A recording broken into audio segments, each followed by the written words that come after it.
Hi, good day to all viewers. So, ngayon ay magkakaroon tayo ng advanced tutorial kung paano isusumiti yung end report natin sa In-Service Training 2024. Sa nakaraang araw ay tinuro ko sa inyo kung paano magsasubmit o mag-register sa PD programs, pati na din yung sa EMNE tool registration link for the In-Service Training 2024.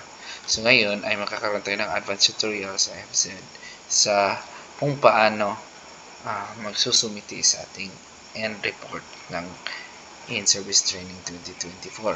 So the same pa rin yung link na pupuntahan natin sa registration link natin, no? So pero meron mga options doon. So ang unang gagawin natin ay titingnan natin o pipiliin natin yung saan tayo, anong region tayo kabilang. Okay, so kung nasa region 9 tayo, halimbawa, click natin at makikita naman natin dito. The same sa previous tutorial natin. Makikita natin dito yung dalawang options para sa teacher. Meron dalawang links para sa teacher at meron ding tatlong links para naman sa ating mga school heads. So ngayon ay dito tayo focus sa end of insert form for teachers. So dito natin isusumiti yung end report natin, no? So ito yung kalabasan kapag kiniklik natin yun. So you have to say I fully understand and agree aforementioned terms, then you have to click next. So ito yung lalabas at isusulat natin yung school ID natin, halimbawa pagkatapos tax identification number. Okay, halimbawa ganyan, meron tayong 0354. Okay, so yun yung mga kailangan nating fill in, no? Yung may mga asterisk, ibig sabihin you are required to fill in. Next is this one. Ito yung katanungan.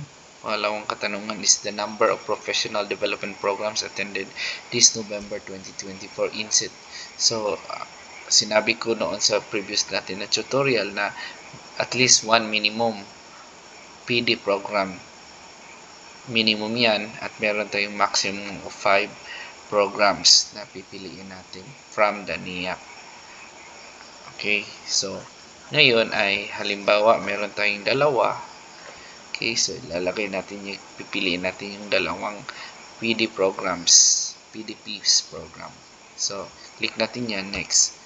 So ito yung mga kailangan natin, expected na mga katanungan or information na kailangan natin i-fill in, no? First, professional program PD title attended. So pipiliin natin kung ano yung pinipili natin doon. So halimbawa na lang, kapag pinipili natin yung enhancing literacy, pinili natin yung enhancing literacy instruction for key stage to teachers, so yun yung i-click natin. And first, PDP developer. If the PDP developer is an external learning service provider, then we have to choose other, then indicate the name of the LSP. Halimbawa, school. Then what is the learning modality? So kung blended, ibig sabihin meron tayong face-to-face, so on-site talaga, online synchronous. So meron tayong ginagamit na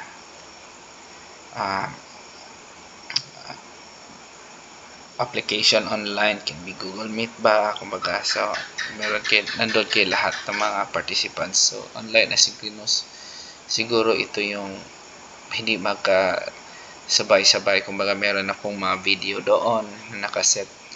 Pagkatapos ay titingnan lamang iyon kapag merong time or may nila na time para sa pagsasagot or pag-watch ng video or video presentation ba yan or recorded video presentation. So it can be like that. So blended is the mixture, no? It's a combination of the other learning modality. So it can be face to face and it can also be online, or shall we say hybrid, no? Yung klase ng learning modality na yung gagamitin natin kapag blended. So i-click natin yung blended. Pagkatapos is the first insert PDP with PRC units, CPD units. So merong CPD units doon. So meron man din yung makikita man din natin yun sa description ng development programs na niya. Okay, kapag meron, so you have to click yes. Halimbawa, meron. So, CPD units, first insert PDP. So, lagyan natin ng PRC CPD units o first insert PDP. So, pila ba ka units ba? Ilang units ba ang inilaan dyan? So, halimbawa, 3. Okay, so makikita din natin yan doon sa NIA programs na kailangan nating bibisitahin, or I know that you have already visited that site. Okay, so halimbawa 3 units. So in-service targeted PPS domains, ilalagay natin dyan. So, domain 1. So ito din ay makikita natin doon sa downloaded materials natin. No? So sa mga resource materials para sa program na iyon. So domain 2 and 4 and 5. So ito yung included sa ating piniling development programs. So first, insert PDP pre-test score. So kailangan meron talaga tayong isusulat doon kung ano ba yung score natin doon sa pre-test score natin. So halimbawa nakakuha tayo ng 8. So lagyan natin ng 8. Total number of attempts in the pre-test pa. Halimbawa meron 20. So lagyan natin dyan 20. First, insert PDP post-test result. So, ilagay nyo the value must be a number.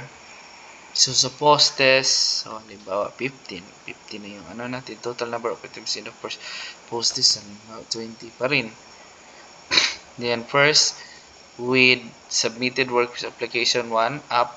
First, PDP with submitted workplace application plan or WAP. So, kung meron, lagyan natin ng yes. So, title of the WAP. So, lagyan natin dyan. Title of the first submitted workplace application plan. So, susulat natin yung title. Okay? Work plan. So, ganyan lang kumbaga. Then, pagkatapos, kasi pinili natin dalawa yung PDP na pinili natin doon. So, isusulat din natin dito kung ano yung pangalawang program ang pinili natin. Halimbawa, ito naman yung program na pinili natin. At saka, developer, anong developer? Face-to-face ba yan? Halimbawa, itong program na to, kasi blended yung kanina, lagyan natin dito blended para consistent po. Okay, is the second PDF. Kung wala, lagyan ng no. Okay, then pagkatapos, kung ano yung mga target PPST domains. So, lagyan na halimbawa 4, 3, and 5. Halimbawa lang yan ha. So, yan ay makikita lamang doon sa yung mga downloaded materials natin kung ano yung mga domains based sa PPST. No? Next, insert PDP pre-test score. Lagay talaga. So, ibig sabihin, meron talagang mga pre-test na nagaganap. No? So, halimbawa, 90 pananglitan, 100 yung yung pre-test natin. Item, total items. So, lagyan natin ng 98, pati 100 kasi marami nang natutunan. So, second with submitted WAP, lagyan na kung no, lagyan ng no. Pagkatapos ng next, lagyan natin ng next. Significant learning during November in-service training. So, yan. 2024, inset. What are your significant learning? So, you have to write here, ano ba yung mga natutunan mo, yung mga mahahalagang mga learning or mga natutunan mo sa in-service training natin. Then, professional development programs, you need to further enhance your skills. So, itusulat din natin dyan. Okay, so, wag nating lagyan ng empty. Dapat hindi siya empty kasi hindi tayo makapagsumite ng ating results. So far, it is just only a walkthrough, no? So, kung ano yung laman ng end inset form and inset form. So, ito yung mga reports na kailangan nating isusumite, no? Upang maging complete or we will be able to accomplish, no, our task, our in-service training. So, yan, pagkatapos kung kompleto na, may naisulat na dyan lahat, ay i-click natin yung submit button. button. So, yun at isasubmit. So far, yan lang muna for the teachers and thank you for watching.